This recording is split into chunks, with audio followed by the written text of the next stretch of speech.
ഉള്ളം കലങ്ങും പ്രയാസം വന്നാൽ ഉണ്ടെനിക്കഭയ സ്ഥാനമൊന്ന്. ഉറ്റവർ സ്നേഹിതർ വിട്ടുപോയെന്നാലും ഉന്നതന്മാരില്ല, കൈവിടില്ല. ഉറ്റവർ സ്നേഹിതർ വിട്ടുപോയെന്നാലും ഉന്നതന്മാരില്ല, കൈവിടില്ല. യേശു എനിക്കെത്ര നല്ലവനാം, ക്ലേശമേശാതെന്നെ കാത്തവനാം.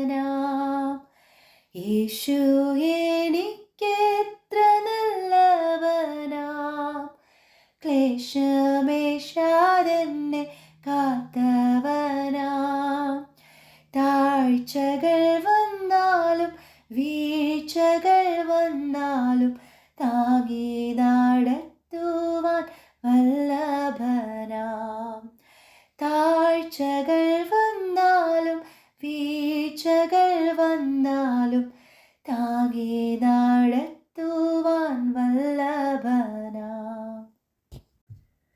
പ്രിയ ദൈവ പൈതലേ, ജീവിതത്തിൽ വരുന്ന ഏത് സാഹചര്യത്തെയും കർത്താവിനോട് നമ്മെ അടുപ്പിക്കുന്ന സൗഭാഗ്യമായി കാണുക. എങ്ങനെയാണ് ഒരു ദൈവ പൈതലിന് അത് സാധ്യമാകുന്നത്? തിരുവചനത്തിലേക്കൊന്ന് ശ്രദ്ധിച്ചേ. ഇസഹാക്കിൽ നിന്ന് ജനിക്കുന്നവർ നിന്റെ സന്തതി എന്ന് വിളിക്കപ്പെടുമെന്ന് അരുളപ്പാട് ലഭിച്ച് വാഗ്ദത്തങ്ങളെ കൈക്കൊണ്ട അബ്രഹാമിനോട് ദൈവം പറഞ്ഞു, നിന്റെ ഏകജാതനെ യാഗമർപ്പിക്ക എന്ന്. എങ്ങനെയാണ് അബ്രഹാം ആ സാഹചര്യത്തെ ദൈവത്തോട് അടുപ്പിക്കുന്ന അനുഭവമാക്കി മാറ്റിയത്? കണ്ടു കൊതി തീരാത്ത, സ്നേഹിച്ച് മതി വരാത്ത തൻ്റെ കുഞ്ഞിനെ ഓർത്ത് ദൈവത്തോട് കരയാതെ ദൈവം പറഞ്ഞതനുസരിപ്പാൻ തയ്യാറായി.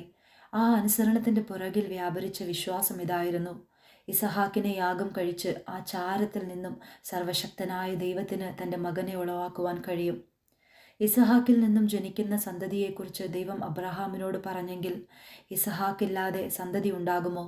നിർജീവമായി കിടന്ന അവസ്ഥയിൽ തനിക്ക് ഒരു മകനെ തന്നതും ആ തന്ന മകനിൽ നിന്ന് ജനിക്കുന്ന സന്തതിയെക്കുറിച്ച് വാഗ്ദത്തം ചെയ്തവനും ദൈവമാണ്.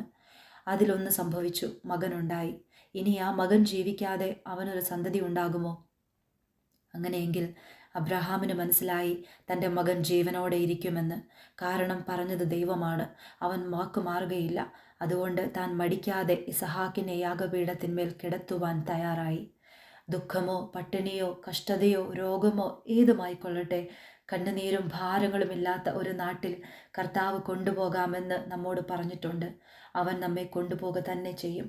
അതുകൊണ്ട് രോഗം വന്നാൽ, കഷ്ടം വന്നാൽ, പ്രയാസം വന്നാൽ അതിലൂടെ ഞാൻ എൻ്റെ കർത്താവിനെ കാണും. കാരണം രോഗം എൻ്റെ അവസാനമല്ല, കഷ്ടം എൻ്റെ അവസാനമല്ല, പ്രയാസം എൻ്റെ അവസാനമല്ല. നിത്യത മുമ്പിലുണ്ട്. അവിടെ കണ്ണുനീരെല്ലാം തുടയ്ക്കപ്പെടും. ഇതാ ആ ദിനങ്ങൾ അടുത്തിരിക്കുന്നു. God bless you all.